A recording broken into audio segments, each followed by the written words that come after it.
हवा जोर जोर से गरज रही थी। सूखे पत्ते हवा में उड़ रहे थे, जैसे सर्दी के आने का संगीत बजा रहे। शाम ठंडी थी। आसमान मुरझाते हुए अंगारे के रंग का था। सारा, एक जवान पत्रकार जो हमेशा एक अच्छी कहानी की तलाश में रहती थी, कांपते हुए अपने कोट को और कसकर लपेट लिया। वो बेचैन थी।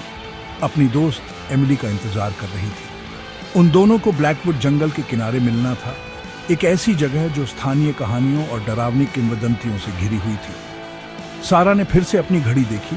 हर पल उसकी बेचैनी बढ़ती जा रही थी। एमिली कभी लेट नहीं होती थी। जैसे ही उसने उसे फोन करने का फैसला किया, हवा से उड़ा हुआ एक फटा हुआ कागज उसके पैरों पर आ गिरा। यह एक हाथ से लिखा हुआ नोट था। स्याही धुंधली थी, जैसे जल्दी में लिखा गया हो। उस पर बस लिखा था, ओल्ड ओक, अकेले आना। सारा की धड़कनें तेज हो गईं। ओल्ड ओक एक स्थानीय जगह थी, एक विशाल ओक का पेड़ जिसके बारे में कहा जाता था कि वो सदियों पुराना है, अकेला ब्लैकवुड फॉरेस्ट के अंदर खड़ा है। उसकी रीढ़ में एक सिहरन दौड़ गई। कोई उसे ऐसी जगह पर अकेले इस समय क्यों बुलाएगा? उसने एमिली को फिर से फोन करने की कोशिश की, लेकिन उसका फोन सीधा वॉइसमेल पर चला गया। एक अजीब सा डर उस पर छा गया। कुछ गड़बड़ थी, बहुत गड़बड़। उसकी पत्रकारिता वाली सूझबूझ जाग उठी, उसे तहकीकात करने के लिए उकसा रही थी। अपने मन के खिलाफ उसने ओल्ड ओक जाने का फैसला किया। शायद एमिली वहां उसका इंतजार कर रही होगी। एक गहरी सांस लेते हुए सारा जंगल में चली गई। डूबते सूरज की मध्यम रोशनी उसके पीछे लंबी डरावनी परछाई डाल रही थी। सारा जितना जंगल में अंदर जाती गई, उतनी ही ठंड बढ़ती गई। हवा जैसे उसके कपड़ों को चीरती हुई उसकी हड्डियों तक ठंड पहुंचा रही थी। पेड़ टेढ़े मेढ़े और पुराने खतरनाक राक्षसों की तरह उस पर मंडरा रहे थे। उनकी नंगी और मुड़ी हुई शाखाएं एक दूसरे से रगड़ खा रही थीं। एक भयानक खरोंचने वाली आवाज पैदा कर रही थी जो खामोश जंगल में गूंज रही थी। ऐसा लग रहा था जैसे जंगल खुद फुसफुसा रहा हो, उसे वापस जाने की चेतावनी दे रहा हो। लेकिन सारा आगे बढ़ती रही। उसका दिल जोर जोर से धड़क रहा था। नोट में लिखा था, ओल्ड ओक। उसे ओल्ड ओक ढूंढना था, उसे एमिली को ढूंढना था। जब सारा की हिम्मत जवाब देने वाली थी, तभी उसने उसे देखा। ओल्ड ओक यह एक छोटे से खुले मैदान में खड़ा था। इसकी शाखाएं कंकाल की बाहों की तरह शाम के आकाश की ओर फैली हुई थी, और वहां पेड़ के नीचे एमिली थी। सारा उसके पास दौड़ी। उसके अंदर राहत की लहर दौड़ गई। एमिली, शुक्र है तुम ठीक हो। क्या हुआ? तुमने क्यों? उसके शब्द उसके गले में अटक गए। कुछ गड़बड़ थी। एमिली मुस्कुरा रही थी, लेकिन यह एक ठंडी अजीब मुस्कान थी जो उसकी आंखों तक नहीं पहुंच रही थी। उसकी आंखें खाली थीं, सूनी, गुड़िया की आंखों की तरह, और उसकी त्वचा वह बिल्कुल पीली, लगभग पारदर्शी थी। सारा एक कदम पीछे हटी। उसका हाथ सहज रूप से अपनी जेब में रखे पेपर स्प्रे पर चला गया। एमिली, क्या सच में तुम हो? इससे पहले कि सारा कुछ कर पाती, एमिली ने उसकी कलाई पकड़ ली। उसकी पकड़ आश्चर्यजनक रूप से मजबूत थी। मेरे साथ चलो, सारा, उसने फुसफुसाते हुए कहा। उसकी आवाज कर्कश, अपरिचित थी। हमें अभी जाना होगा।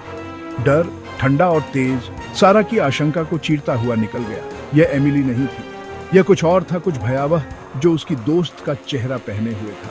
उसने खुद को छुड़ाने की कोशिश की, लेकिन एमिली की पकड़ और मजबूत हो गई। मुझे छोड़ दो, सारा चिल्लाई। उससे छूटने के लिए संघर्ष कर रही थी, लेकिन कोई फायदा नहीं हुआ। एमिली, जिसके चेहरे पर कोई भाव नहीं था, सारा को जंगल में और अंदर खींच ले गई।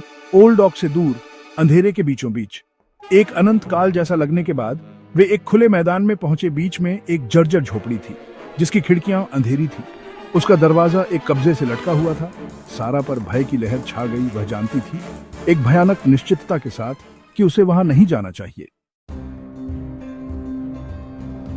एमिली, या जिसने भी उसका रूप धारण किया था, सारा को झोपड़ी की ओर खींच ले गई। दरवाजा चरमराकर खुल गया। अंदर एक अंधेरा, सड़ा हुआ इंटीरियर दिखाई दिया। हवा सड़न और किसी और चीज की गंध से भरी हुई थी। कुछ तीखा, कुछ स्पष्ट रूप से अप्राकृतिक। सारा अंदर लड़खड़ा गई। उसकी आंखें अंधेरे में देखने के लिए संघर्ष कर रही थी। वह अपनी ही तेज सांसों की आवाज को खामोशी में गूंजते हुए सुन सकती थी। वह एमिली का सामना करने के लिए मुड़ी, लेकिन वह चली गई थी। दरवाजा जोर से बंद हो गया। सारा घूम गई, बाहर निकलने का दूसरा रास्ता ढूंढने के लिए बेतहाशा खोज कर रही थी। लेकिन कोई रास्ता नहीं था। खिड़कियों पर तख्ते लगे हुए थे, चिमनी ठंडी और खाली थी। वह फंस गई थी। दहशत उसे घेरने वाली थी, लेकिन सारा ने उसका मुकाबला किया। उसे सोचना था, उसे बाहर निकलने का रास्ता ढूंढना था।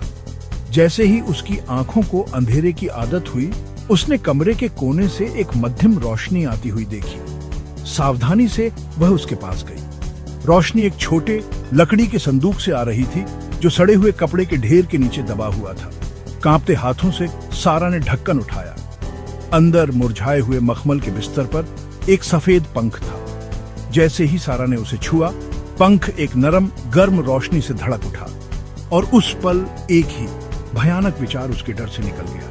यह सिर्फ एक कहानी नहीं थी, यह असली था, और वह अकेली नहीं थी। क्या मैं अकेला हूं जिसको नहीं पता था कि पार्ट 2 इतना कमाल का होने वाला है? और जानने के लिए बने रहिए। अगर आपको यह वीडियो पसंद आया तो आप पार्ट 2 मिस नहीं करना चाहेंगे। और भी मजा, और भी हंसी, और भी हैरान करने वाले पल बस आने ही वाले हैं। तो किसका इंतजार कर रहे हो? लाइक बटन दबा दो और सब्सक्राइब कर लो ताकि सबसे पहले देख सको। हमारे कम्युनिटी का हिस्सा बनने का मतलब है कि आपको सारी खबरें और खास कंटेंट मिलेगा, और आपका साथ हमें ऐसे ही वीडियो लाने में मदद करता है जो आपको पसंद है। सच में यूं ही मत छोड़ो। पार्ट 2 के लिए लाइक और सब्सक्राइब करो, ये मजेदार होगा, वादा है। देखने के लिए शुक्रिया, और चलो साथ मिलकर कुछ कमाल करते हैं। अगले वीडियो में मिलते हैं। चलो।